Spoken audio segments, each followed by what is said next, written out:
आज Doubtnut app download करें। Doubtnut पर अपने सभी गणित, रसायन विज्ञान, भौतिक विज्ञान और जीव विज्ञान के डाउट्स का करो सफाया। बस प्रश्न की फोटो खींचो, एक ही प्रश्न को क्रॉप करो और तुरंत वीडियो सोल्यूशन पाओ। अभी डाउनलोड करें। इस प्रश्न में 2 कथन दिए गए, हमें बताना है कि कथन दोनों हमारे जो हैं वो दिए हुए सत्य हैं कि असत्य हैं, और फिर हमें ये बताना है कि कथन एक जो है वो उस कथन 2 की सही व्याख्या कर रहा है कि नहीं कर रहा है। इस हिसाब से हमको 4 विकल्प दिए गए हैं, हमें अपना सही विकल्प छांटना है। तो हमारा जो कथन एक है वो कह रहा है किसी वैद्युत द्विध्रुव की निरक्षीय रेखा के एक बिंदु से दूसरे बिंदु तक आवेश के विस्थापन के क्रम में संपादित कार्य शून्य होता है। मतलब एक बिंदु से दूसरे बिंदु तक यदि आवेश जाता है तो जो कार्य किया जाता है वो 0 होता है। ये हमें बताना ही सही है गलत है। और दूसरा कह रहा है कि वैद्युत द्विध्रुव की निरक्षीय रेखा में गुजरने वाला प्रत्येक समतल समविभव तल होता है। ये भी बताना है।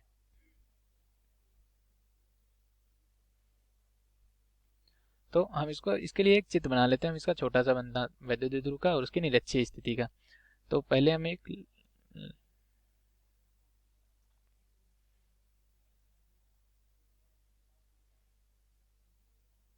ये मान लीजिए इसकी एक तरफ ये हमारा ऋणात्मक आवेश है और ये एक तरफ इसके धनात्मक आवेश है।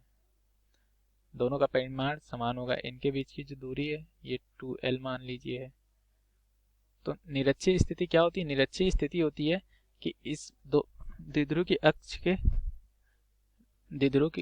के मध्य बिंदु से जो हम एक रेखा खींचते हैं जो इनकी अक्ष के लंबवत है। मतलब ये द्विध्रुव का अक्ष है, ये इसका कोई मध्य बिंदु होगा यहाँ पे C।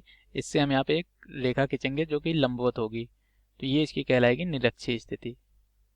तो इससे मान लीजिए हमें यहाँ पे r दूरी पर ये हमारी लंबाई जो है ये r है। r दूरी पर यहाँ पर कोई बिंदु P है। यहाँ पर हमें यदि वैद्युत विभव निकालना है तो हमें ये वाली लंबाई पता होनी चाहिए, और फिर इसके कारण यहाँ पर वैद्युत विभव निकालना है तो हमें ये वाली लंबाई पता होनी चाहिए। क्योंकि ये दूरी हमारी r है और ये दूरी 2L है, तो ये इसका जो आधा हो जाएगी ये L हो जाएगी, इसका भी आधा ये L हो जाएगी। तो ये दूरी जो हमारी हो जाएगी वो हो जाएगी √r² प्लस L²। उस तरह ये दूरी भी हो जाएगी √r² प्लस L² पाइथागोरस प्रमेय से, क्योंकि एक समकोण त्रिभुज बना है। तो बिंदु P पर जो आवेश होगा वो पहले हम निकालेंगे बिंदु A के कारण। यहाँ पर बिंदु A है, यहाँ पर बिंदु B है। तो बिंदु A के कारण जो यहाँ पर आएगा वो आएगा 1/4πε0 E के गुणे Q अपॉन में R मतलब इनके बीच की दूरी AP का मान क्या होगा r² प्लस L²। क्योंकि ये Q ऋणात्मक है तो ये मान ऋणात्मक आएगा। अब VB जो आएगा वो आएगा धनात्मक।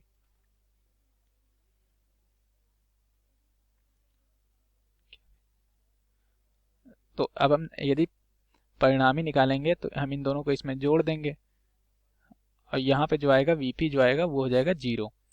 तो बिंदु P पर जो है वो हमारा 0 विभव आएगा। तो इसी तरह यदि हम निरक्षीय, इस लाइन को कहते हैं निरक्षीय रेखा। तो निरक्षीय रेखा के किसी भी बिंदु पर हम आ जाएंगे, वहां पर जो हमें वैद्युत विभव हमेशा 0 ही मिलेगा।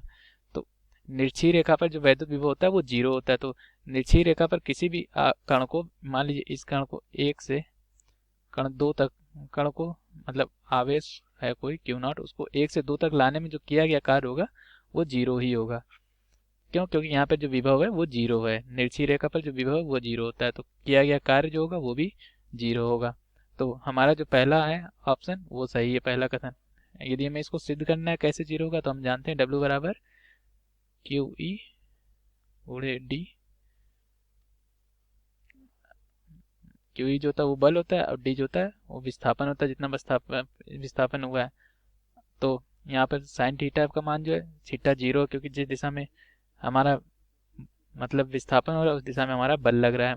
तो E बराबर होता है V/R तो D। तो यहाँ से हम निकाल लेंगे QD/R V1 माइनस V2, क्योंकि हमें 1 से 2 तक आना है।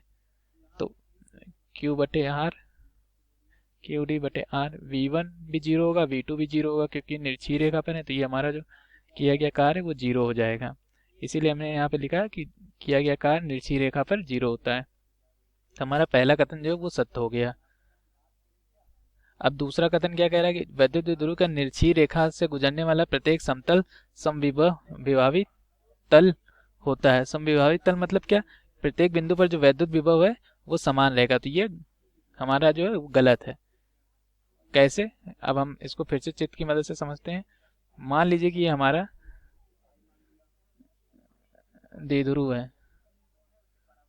अब हम क्या करेंगे, इससे ये कोई निर्छी रेखा जा रही होगी, इसके प्रत्येक बिंदु पर जो विभव है वो 0 होगा। तो यहाँ पर कोई हम प्लेन ले लें, अगर मान लीजिए ये हमारा कोई प्लेन है, तो इस प्लेन के इस बिंदु पर तो विभव 0 होगा जहाँ से निर्छी रेखा पास हो रही है, मतलब गुजर रही है। लेकिन इस बिंदु पर प्लेन जो है वहाँ पर जो विभव है वो 0 नहीं होगा। ये मान लीजिए वी ए है, ये वी बी है, अब ये वी ओ है जहाँ से निर्छी रेखा निकली है। तो वी ए जो होगा वो हमारा 0 नहीं होगा, वी बी जो होगा वो हमारा 0 नहीं होगा, क्योंकि इनके बीच की जो दूरी है वो बदल जाएगी। यहाँ से जो दूरी है और यहाँ से जो दूरी है वो बदल जाएगी, तो इसका परिणाम भी बदल जाएगा। सिर्फ निर्छी रेखा के लिए दोनों की दूरियां बराबर रहती हैं, जिसकी वजह से यहाँ पर 0 रहता है। तो हमारा दूसरा जो है वो गलत हो गया। तो अब हम देखते हैं हमारा कौन सा कथन सही है। तो हम कथन नंबर 3 देखते हैं, क्योंकि कथन 1 में दोनों बात सत्य है, कथन 1 भी सत्य है, कथन 2 भी सत्य, तो ये हमारा गलत हो ही गया है। कथन 2 में भी कथन 1 सत्य है, कथन 2 सत्य है, तो ये भी हमारा गलत हो गया। कथन 1 में कथन 1, विकल्प 3 में कथन 1 सत्य है, कथन 2 असत्य, ये हमारा सही है। तो हमारा ये इसका उत्तर है विकल्प नंबर 3, यही इसका उत्तर था। धन्यवाद। कक्षा 6वीं से 12वीं से लेकर नीट, IIT, JEE वो एडवांस के लेवल तक 1 करोड़ से ज़्यादा छात्रों का भरोसा। आज ही डाउनलोड करें डाउटनेट ऐप या व्हाट्सएप करें अपने सारे डाउट्स 8400 400 400 पर।